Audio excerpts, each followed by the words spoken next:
Graças a Deus, que é tão bom conosco, né? E tem sido misericordioso e nos dado mais uma oportunidade. E eu comecei a falar sobre um assunto que talvez seja um dos assuntos mais difíceis da gente resolver na nossa vida, que é o assunto do perdão. Alguém já disse o seguinte, que essa é a palavra mais difícil de ser pronunciada na língua portuguesa. Perdoa-me ou eu te perdoo. Bom, existe uma maneira de se pronunciar ela. É fazer como um papagaio, falar só da boca para fora, não é verdade?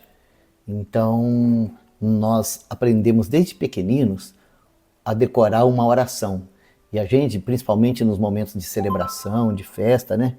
Sempre tem alguém que vai lembrar a gente que nós temos uma oração que Jesus nos ensinou. E naquela oração que Jesus nos ensinou, existe um versículo que diz assim, olha, e perdoa-nos as nossas dívidas, assim como nós perdoamos aos nossos devedores. A palavra usada lá, traduzida por perdoa-nos, é afekamen, que vem do termo afiamen. E o significado dessa palavra, na sua tradução primária do grego, é deixar ir, como abrir uma gaiola, sabe? E aqui, o orador, ele está pedindo para Deus perdoar ele do mesmo modo que ele perdoa. Ou seja, está pedindo para o Senhor deixar ir aquelas coisas que ele fez de errado, do mesmo modo que ele lida com seus semelhantes e também deixa ir, né? E eu penso assim, que é verdade, que todos os filhos de Deus deveriam viver assim. Mas quão distante nós estamos dessa realidade, né? Qualquer coisinha que nos fere, a gente procura guardar a lembrança, bem guardada, guardar aquelas pessoas registradas na nossa caderneta, né? E na medida que nós vamos aumentando essa coletânea, a nossa vida vai se esvaindo também. Porque quando nós guardamos pessoas e coisas dentro da gente, e essas pessoas e coisas começam a apodrecer, a gente começa a ficar doente mesmo. E hoje eu gostaria de continuar falando com vocês desse assunto de perdão e cura, mas para isso eu gostaria de ler alguns outros textos da palavra. Nós vamos começar com um texto que se encontra no Evangelho de Mateus, e nós vamos começar com uma pergunta do apóstolo Pedro. Então no versículo 21 em diante nós temos essa narrativa, sabe? E Pedro chega até o Senhor e fala assim, Senhor, até quantas vezes pecará meu irmão contra mim e eu lhe perdoarei? Até 7? Olha só, eu preciso que você saiba disso. Pedro está falando de relacionamento entre irmãos, porque o Senhor Jesus está falando aqui sobre aquilo que seria a vida normal da igreja cristã. Ou seja, a igreja não seria feita de prédio, de rituais, dessas coisas que nós chamamos de igreja. A igreja seria feita de relacionamento entre irmãos. E quando a gente vai para o relacionamento entre irmãos, não vai faltar aqueles que nos ferem, aqueles que nos magoam, aqueles que nos caluniam, aqueles que nos dão as costas, aqueles que são ingratos, não é verdade? Então, por causa disso, nós vamos ter uma necessidade enorme de aprender a perdoar, não é verdade?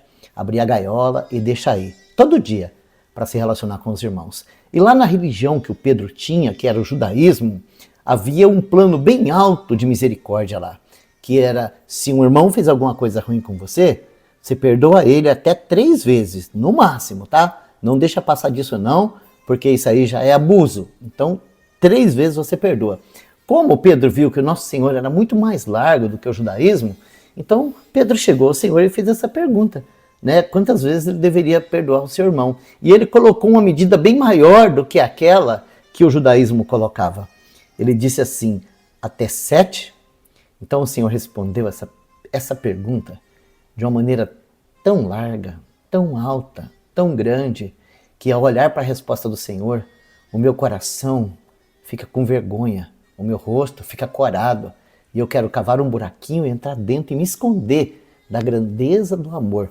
Porque o Senhor Jesus responde ele assim, ó, Pedro, eu não te digo até 7, mas até 70 vezes 7. E então o nosso Senhor ele vai contar aqui uma parábola. E nessa parábola ele vai falar de uma pessoa que vivia num determinado reino e ali ele tinha uma dívida impagável com seu dono, uma dívida enorme, sabe? Era uma dívida que ele poderia trabalhar a vida toda com seus filhos, seus netos, seus bisnetos, e ele jamais conseguiria pagar aquela dívida. Então o que ele fez? Ele foi prestar conta com o seu senhor. E chegando até ele, ele se humilhou, reconheceu a sua dívida e pediu para que lhe fosse perdoada a dívida. E aquele senhor, movido de íntima compaixão, perdoou ele totalmente. Falou, pode ir embora, você está livre, você não me deve nada. Coisa boa, não é? Não é muito bom ser perdoado? Oh, como é bom ser perdoado. Então aquele homem saiu daquele encontro real, livre da sua dívida. Só que quando ele saiu, ele encontrou lá um parceiro dele, tá? Um outro servo que caminhava com ele, que devia para ele uma mixaria, que dava para juntar rapidinho e pagar. Então ele foi cobrar, ele esqueceu que ele tinha sido perdoado de uma dívida impagável e ele correu cobrar aqueles trocadinhos daquele conservo. E aquele conservo agiu com ele da mesma maneira que ele agiu com o seu dono. Ele se humilhou, pediu misericórdia e disse assim, olha, me perdoa, me ajuda, me dá tempo e eu vou te pagar cada centavo que eu estou te devendo. Mas ele não quis nem saber. Ele ficou tão cheio de justiça própria que ele mandou que aquele servo junto com ele fosse preso para pagar a dívida. E então quando o seu dono ficou sabendo disso, ficou tão enfurecido com ele que falou assim, ó, manda vir verdugos. Verdugos, sabe, são aquelas pessoas que vou usar um termo aqui que você vai entender, são aquelas pessoas que os agiota têm para cobrar dívida, sabe? Aqueles que cobram com afogamento, com tortura, com pancada. Então, na minha Bíblia fala atormentadores. Manda ir lá os atormentadores e pegar firme com ele, até que ele pague o último centavo. Porque se ele não perdoou o servo, ele também não vai ser perdoado. Que situação difícil que ele entrou, né? Porque agora aquele assunto enorme que estava resolvido simplesmente caiu por terra. E agora ele tem que administrar essa condição, porque ele não teve condição interior de liberar o perdão para aquele que tinha aquela dívida pequenina com ele. Então, quando o Senhor conclui essa parábola, ele diz assim, no finalzinho, tá? Quando ele termina a parábola, ele diz assim, assim vos fará também meu Pai Celestial, se do coração não perdoardes, cada um a seu irmão as suas ofensas. Então eu quero colocar esse texto com um outro que está lá em Efésios, no capítulo 4, versículo 32, onde diz assim, ó, antes, sede uns para com os outros benignos, misericordiosos, perdoando-vos uns aos outros, como também Deus vos perdoou em Cristo. E aí, eu quero ler um último texto que se encontra na primeira epístola do João, no capítulo 2, o versículo 2, onde diz assim, e ele é a propiciação pelos nossos pecados, e não somente pelos nossos, mas também pelos do mundo inteiro. Bom, eu quero juntar esses textos para colocar nas tuas mãos como uma chave, uma ferramenta para você lidar com esse assunto do perdão. Ou seja, primeiro você precisa crer que Jesus pagou os seus pecados e que por causa da obra de Jesus, Deus te perdoou em Cristo de uma dívida que você nunca podia pagar. Isso é uma bênção, não é? Mas não é muito difícil, mesmo sendo perdoado, não é muito difícil a gente lidar com as questões do dia a dia e perdoar as pessoas que nos ofendem? Muito bem. Então, lá naquele texto de Efésios que nós lemos, né, a palavra benigno, misericordioso, sabe, é a base para que a gente possa perdoar uns aos outros. Nós temos que ser benigno e misericordioso. E nós temos que perdoar não com o nosso coração, não com a nossa capacidade, não com as nossas forças, mas nós temos que perdoar como Cristo nos perdoou. E aí que eu quero que você veja a grandeza dessa palavra, porque Cristo nos perdoou com perdão eterno.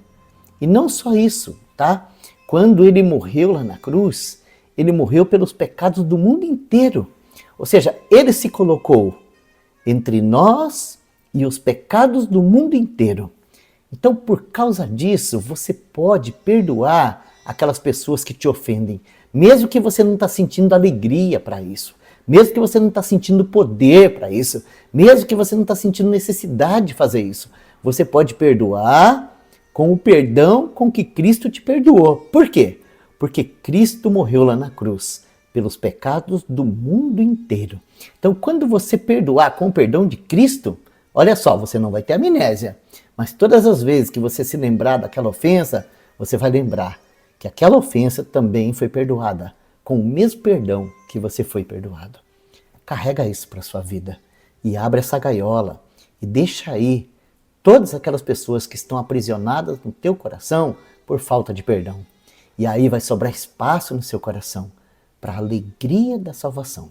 Vai sobrar espaço no teu coração para gozar da paz com Deus. Vai sobrar espaço no teu coração para desfrutar com prazer da vida que o Senhor tem para você viver. Que Deus te abençoe e que essa palavra penetre em ti e abra a gaiola. Deus abençoe.